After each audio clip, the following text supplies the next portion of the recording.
ದುಡ್ಡು, ಚಾರ್ಮು, cash, ticket ಕೊಡಬೇಕು ಅಂದ್ರ ಜಾತ್ರೆಯಲ್ಲಿ ಬಲೂನ್ ಹೊಡ್ಕೊಂಡ ಮಗು ತರ ಆಗೋಯ್ತು. ಶಿವಕುಮಾರ್ ಕೊಟ್ಟ ಸಲಹೆ ರಾಹುಲ್ ಗಾಂಧಿಗೆ ಇಡಿಸ್ಲಿಲ್ಲ ಅನ್ನೋದೇ ಅವ್ರಿಗೆ ಖುಷಿ. ಒಬ್ಬ ವ್ಯಕ್ತಿ ಒಂದು ಹುದ್ದೆಯ ವಿಷಯ. ಡಿ.ಕೆ. ಶಿವಕುಮಾರ್ ಅಧ್ಯಕ್ಷ ಸ್ಥಾನವನ್ನ ಬಿಡಬೇಕಾಗುತ್ತೆ. ಸ್ವೀಟ್ ಹಂಚೋಕು ರೆಡಿ ಮಾಡ್ಕೊಂಡಿದ್ದಾರೆ ಅನ್ನೋದು ಗುಟ್ಟಾಗುಳಿದಿರೋ ಸುದ್ದಿ. ಉತ್ತರ ಕರ್ನಾಟಕದ ಭಾಗದಲ್ಲಿ ಅಧ್ಯಕ್ಷ ಸ್ಥಾನದ ಮೇಲೆ ಅನೇಕರು ಕಣ್ಣಿಟ್ಟಿದ್ದಾರೆ.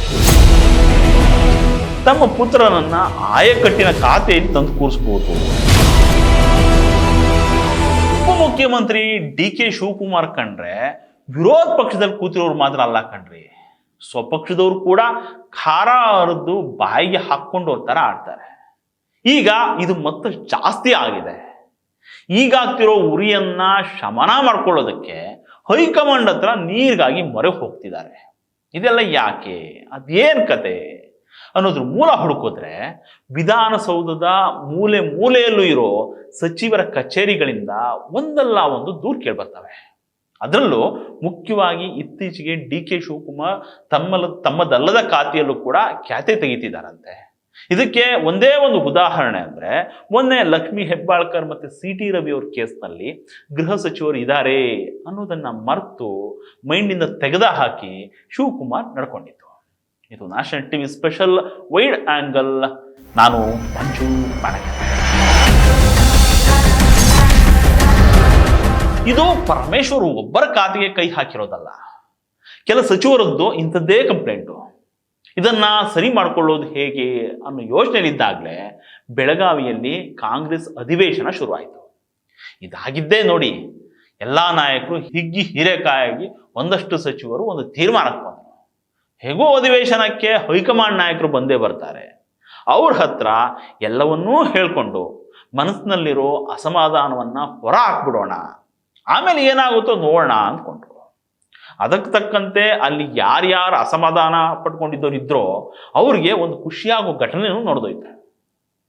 ಅಷ್ಟಕ್ಕೂ ಅಲ್ಲಿ ಏನಾಯಿತು, ಅಧಿವೇಶನದಲ್ಲಿ ಪಕ್ಷದ ಕಾರ್ಯಕಾರಿಣಿ ಸಭೆ ನಡೀತಾ ಇತ್ತು. ಈ ಟೈಮಲ್ಲಿ ಮಾತಿಗಿಳಿದಂತಹ ನಮ್ಮ ಡಿ.ಕೆ. ಶಿವಕುಮಾರ್ ಅವರು, ಈ ಬಾರಿ ನಾವು ಅಧಿಕಾರಕ್ಕೆ ಬಂದಿದ್ದೀವಿ, ಮುಂದಿನ ಬಾರಿಯೂ ಬರಲೇಬೇಕು ಅಂದ್ಕೊಂಡ್ರೆ ದುಡ್ಡು, ಚಾರ್ಮು, ಕ್ಯಾಶ್ ನೋಡಿ ಟಿಕೆಟ್ ಕೊಡಬೇಕು ಅಂದ್ರಂತೆ. ಇದನ್ನು ಹೇಳ್ತಾ ಇದ್ದಂಗೆ ಅಲ್ಲೇ ಇದ್ದ ರಾಹುಲ್ ಗಾಂಧಿ ಮಾತಿನ ಮಧ್ಯೆ ಎಂಟ್ರಿ ಕೊಟ್ರಂತೆ. ಮಿಸ್ಟರ್ ಶಿವಕುಮಾರ್, ಇದು ಮುಖ್ಯ ಅಲ್ಲ ಕಣ್ರಿ, ಐಡಿಯಾಲಜಿ ಬೇಕು ರೀ, ಐಡಿಯಾಲಜಿ ಅಂದ್ರಂತೆ. ಇಂಥದ್ದೊಂದು ಮಾತು ರಾಹುಲ್ರಿಂದ ಬಂದಿದ್ದೇನೆ ಡಿ.ಕೆ. ಶಿವಕುಮಾರ್ ಮುಖ ಜಾತ್ರೆಯಲ್ಲಿ ಬಲೂನ್ ಹೊಡ್ಕೊಂಡ ಮಗು ತರ ಆಗೋಯ್ತಂತೆ. ಇಷ್ಟಾಗ್ತಾ ಇದ್ದಂಗೆ ಅಲ್ಲೇ ಇದ್ದ ನಾಯಕರೊಬ್ರು ಮುಂದೆ ತಟ್ಟೆಯಲ್ಲಿದ್ದ ಸ್ವೀಟ್ ಎತ್ಕೊಂಡು ಒಂದು ಬಾಯಿಗೆ ಹಾಕೊಂಡು ಪಕ್ಕದಲ್ಲಿದ್ದ ಮತ್ತೊಬ್ಬ ನಾಯಕರ ಕೈ ಕುಲ್ಕೋದ್ರಂತೆ. ಇಲ್ಲಿ ಶಿವಕುಮಾರ್ ಕೊಟ್ಟ ಸಲಹೆ ರಾಹುಲ್ ಗಾಂಧಿಗೆ ಇಡಿಸ್ಲಿಲ್ಲ ಅನ್ನೋದೇ ಅವ್ರಿಗೆ ಖುಷಿ. ಡಿ.ಕೆ. ಶಿವಕುಮಾರ್ ರಾಜ್ಯ ಕಾಂಗ್ರೆಸ್ನಲ್ಲಿ ಒಂದಷ್ಟು ಜನರಿಗೆ ಬೇಕು, ಮತ್ತೊಂದಷ್ಟು ಜನರಿಗೆ ಬೇಡ. ಆದ್ರೆ ಹೈಕಮಾಂಡ್ಗೆ ಇವ್ರು ಬೇಕೇ ಬೇಕು. ಯಾಕೆಂದ್ರೆ ಶಿವಕುಮಾರ್ ಹೆಂಗೆ ಅಂದ್ರೆ ಸ್ನೇಹಕ್ಕೂ ಸಿದ್ಧ, ಸಮರಕ್ಕೂ ಬದ್ಧ ಅನ್ನುವಂಥ ಕ್ಯಾರೆಕ್ಟರ್. ಇಂಥವರು ಪಕ್ಷದಲ್ಲಿ ತುಂಬಾ ವಿರಳ. ಹಿಂಗಿದ್ರೂ ಕೂಡ ಡಿ.ಕೆ. ಶಿವಕುಮಾರ್ ಅವರ ಕೆಲ ವರ್ತನೆಗಳಿಂದ ಇತರೆ ನಾಯಕರಿಗೆ ಅವ್ರ ಕಂಡ್ರೆ ಆಗಲ್ಲ. ಈ ವಿಷಯ ಇರಲಿ. ಈಗ ಮತ್ತೊಂದು ವಿಚಾರ ಮುನ್ನೆಲೆಗೆ ಬಂದಿದೆ. ಅದೇನು ಅಂದ್ರೆ, ಒಬ್ಬ ವ್ಯಕ್ತಿ ಒಂದು ಹುದ್ದೆಯ ವಿಷಯ. ಇವ್ರ ಪಕ್ಷದಲ್ಲೇ ಇರಂಗೆ ಒಬ್ಬರಿಗೆ ಒಂದೇ ಹುದ್ದೆ ಅನ್ನೋದು. ಈಗ ನೋಡಿ, ಡಿ.ಕೆ. ಶಿವಕುಮಾರ್ ಅವ್ರ ಹತ್ರ ಸಚಿವ ಖಾತೆನೂ ಇದೆ, ಸಾಲದಕ್ಕೆ ಉಪಮುಖ್ಯಮಂತ್ರಿ ಕೂಡ ಆಗಿದ್ದಾರೆ. ಇದೆಲ್ಲದಕ್ಕಿಂತ ಹೆಚ್ಚಾಗಿ ಪಕ್ಷದ ರಾಜ್ಯಾಧ್ಯಕ್ಷ ಸ್ಥಾನನೂ ಇವ್ರ ಹತ್ರನೇ ಇದೆ. ಈಗ ಇದೇ ಬಂದಿರೋದು ನೋಡಿ ಸಂಕಟ. ಪಕ್ಷದ ಬೈಲಾ ಪ್ರಕಾರ ಒಬ್ಬ ವ್ಯಕ್ತಿಗೆ ಒಂದೇ ಹುದ್ದೆ ಇರಬೇಕು ಅನ್ನೋದು ಇದೆ. ಶಿವಕುಮಾರ್ ಕತೆ ಏನಾಗುತ್ತೆ ಹೇಳಿ. ಇಲ್ಲೊಂದು ಆಟ ಏನಪ್ಪಾ ಅಂತಂದ್ರೆ, ಈ ವಿಚಾರಕ್ಕೆ ಎಐಸಿಸಿ ಅಧ್ಯಕ್ಷರಾದಂತಹ ಮಲ್ಲಿಕಾರ್ಜುನ್ ಖರ್ಗೆ ಅವರು ಡೈರೆಕ್ಟ್ ಆಗಿ ಎಂಟ್ರಿ ಕೊಟ್ಟಿದ್ದಾರಂತೆ. ಖರ್ಗೆ ಅವರ ಎಂಟ್ರಿ ಬಗ್ಗೆ ಹೇಳೋಕ್ಕೂ ಮೊದಲು ಇಲ್ಲಿ ರಾಹುಲ್ ಗಾಂಧಿ ಬಗ್ಗೆ ಪ್ರಸ್ತಾಪ ಮಾಡಿದ್ದ ವಿಚಾರವನ್ನ ಸ್ವಲ್ಪ ಹೇಳಬೇಕು. ಅದೇನು ಅಂದ್ರೆ, ಹಿಂದೆ ಒಮ್ಮೆ ಪಕ್ಷದ ಕಾರ್ಯಕರ್ತರಿಗೆ ಸೂಕ್ತ ಅವಕಾಶ ಸಿಗ್ಬೇಕು, ಇದರಿಂದ ಒಬ್ಬರಿಗೆ ಒಂದೇ ಹುದ್ದೆ ಮಾತ್ರ ನೀಡಬೇಕು ಅಂತ ಹೇಳಿದ್ರು.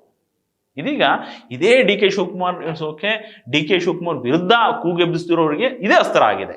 ಇದನ್ನೇ ಮುಂದಿಟ್ಕೊಂಡು ಮಲ್ಲಿಕಾರ್ಜುನ್ ಖರ್ಗೆ ಅವರ ಹತ್ರ ಇವರೆಲ್ಲ ಹೋಗಿದ್ದಾರೆ. ಖರ್ಗೆ ಇದಕ್ಕೆ ಹೊಸ್ತು ಹೊಂದಿದ್ದಾರಂತೆ. ಪಕ್ಷದ ವರಿಷ್ಠರ ಸೂಚನೆಯಂತೆ ಒಬ್ರಿಗೆ ಒಂದೇ ಹುದ್ದೆ ನೀಡಬೇಕು, ಅದರ ಬದಲಾಗಿ ಹೆಚ್ಚುವರಿ ಹುದ್ದೆಯನ್ನ ಬೇರೆ ಬೇರೆಯವರಿಗೆ ವರ್ಗಾವಣೆ ಮಾಡಬೇಕು ಅನ್ನೋದು ಇವ್ರ ಬೇಡಿಕೆ. ಇದನ್ನ ಹೈಕಮಾಂಡ್ ಮುಂದೆ ಮಾಡಿಸೋದಕ್ಕೆ ಸಿದ್ದರಾಮಯ್ಯನವರ ಬಣದವರು, ಅವರ ಆಪ್ತ ಬಣ ಮುಂದಾಗಿದಂತೆ. ಈ ಒಂದು ವೇಳೆ ಈ ವಾದವನ್ನ ಹೈಕಮಾಂಡ್ ಒಪ್ಕೊಂಡ್ರೆ ಆಗ ಡಿ.ಕೆ. ಶಿವಕುಮಾರ್ ಅಧ್ಯಕ್ಷ ಸ್ಥಾನವನ್ನ ಬಿಡಬೇಕಾಗುತ್ತೆ. ಸಿದ್ದರಾಮಯ್ಯನವ್ರ ಬಣ ಒತ್ತಿರುವಂತ ಈ ಒಬ್ಬ ವ್ಯಕ್ತಿ ಒಂದು ಹುದ್ದೆ ಅನ್ನೋ ಬೆಂಕಿಗೆ ಗೃಹ ಸಚಿವರಾದಂತಹ ಪರಮೇಶ್ವರ್ ಅವರು ತಿದಿ ಒತ್ತುತ್ತಿದ್ದಾರೆ ಅನ್ನೋ ಸುದ್ದಿ ಇದೆ. ಇದರಿಂದ ಈ ಜ್ವಾಲೆ ಸ್ವಲ್ಪ ಜೋರಾಗೇನೆ ಪ್ರಜ್ವಲಿಸಿದ್ರೂ ಅನುಮಾನ ಪಡಬೇಕಾಗಿಲ್ಲ. ಇದಕ್ಕೆ ಮಲ್ಲಿಕಾರ್ಜುನ್ ಖರ್ಗೆ ಕೂಡ ತುಂಬಾ ಇಂಟ್ರೆಸ್ಟ್ ತೋರಿಸ್ತಿದ್ದಾರೆ ಅಂತ ಕೆಲವು ಮೂಲಗಳು. ಖರ್ಗೆ ಈ ಬಗ್ಗೆ ಇಂಟ್ರೆಸ್ಟ್ ತೋರಿಸೋದಕ್ಕೂ ಕಾರಣ ಇದೆಯಂತೆ. ಒಂದು ವೇಳೆ ಶಿವಕುಮಾರ್ ಅಧ್ಯಕ್ಷ ಸ್ಥಾನಕ್ಕೆ ರಾಜೀನಾಮೆ ಕೊಟ್ಟರು ಅಂತಾನೆ ಇಟ್ಕೊಳ್ಳಿ, ಆಗ ದೆಹಲಿ ಮಟ್ಟದಲ್ಲಿ ಮತ್ತಷ್ಟು ಆಟ ಆಡೋದು. ಅದು ಹೇಗೆ ಅಂದ್ರೆ, ಈಗಾಗಲೇ ಉತ್ತರ ಕರ್ನಾಟಕದ ಭಾಗದಲ್ಲಿ ಅಧ್ಯಕ್ಷ ಸ್ಥಾನದ ಮೇಲೆ ಅನೇಕರು ಕಂಡಿಟ್ಟಿದ್ದಾರೆ. ದೆಹಲಿ ಮಟ್ಟದಲ್ಲಿ ಲಾಬಿ ಮಾಡಿ ಅವರಲ್ಲಿ ಯಾರಿಗಾದ್ರೂ ಒಬ್ಬರಿಗೆ ಅಧ್ಯಕ್ಷ ಸ್ಥಾನ ಕೊಡಿಸೋದು, ಈ ರೀತಿ ಏನಾದರೂ ಆಗ್ಬಿಟ್ರೆ ಉತ್ತರ ಕರ್ನಾಟಕ ಭಾಗದಲ್ಲಿ ಒಂದು ಹೋಲ್ಡ್ ಬರುತ್ತೆ ತಮ್ಗೂ. ಮುಂದೆ ಅಧಿಕಾರದ ಹಂಚಿಕೆ ವಿಷಯ ಬಂದಾಗ ತಮ್ಮ ಪುತ್ರನನ್ನ ಆಯಕಟ್ಟಿನ ಖಾತೆಯಲ್ಲಿ ತಂದು ಕೂರಿಸಬಹುದು ಅನ್ನೋದು ಖರ್ಗೆಯವರ ಲೆಕ್ಕಾಚಾರ. ಇದು ಸದ್ಯ ರಾಜ್ಯ ಕಾಂಗ್ರೆಸ್ ಮನೆಯಲ್ಲಿ ನಡೀತಾ ಇರುವಂತಹ ಚರ್ಚೆ. ಆದ್ರೆ ಡಿ.ಕೆ. ಶಿವಕುಮಾರ್ ಅವರನ್ನ ಹೈಕಮಾಂಡ್ ಅಷ್ಟು ಸುಲಭವಾಗಿ ಬಿಟ್ಕೊಡುತ್ತಾ? ಈ ವಿಚಾರವನ್ನ ಮುಂದಿಟ್ಕೊಂಡು ನೋಡೋದಾದ್ರೆ, ಡಿ.ಕೆ. ಶಿವಕುಮಾರ್ ಪಕ್ಷಕ್ಕೆ ಆಪತ್ ಬಾಂಧವ. ಪಕ್ಷಕ್ಕೆ ಸಂಕಷ್ಟ ಬಂದ್ರೆ ನುಗ್ಗಿ ಎದೆ ಕೊಟ್ಟು ಹೋರಾಡೋದು ಅಂದ್ರೆ ಅವರೊಬ್ಬರೇ.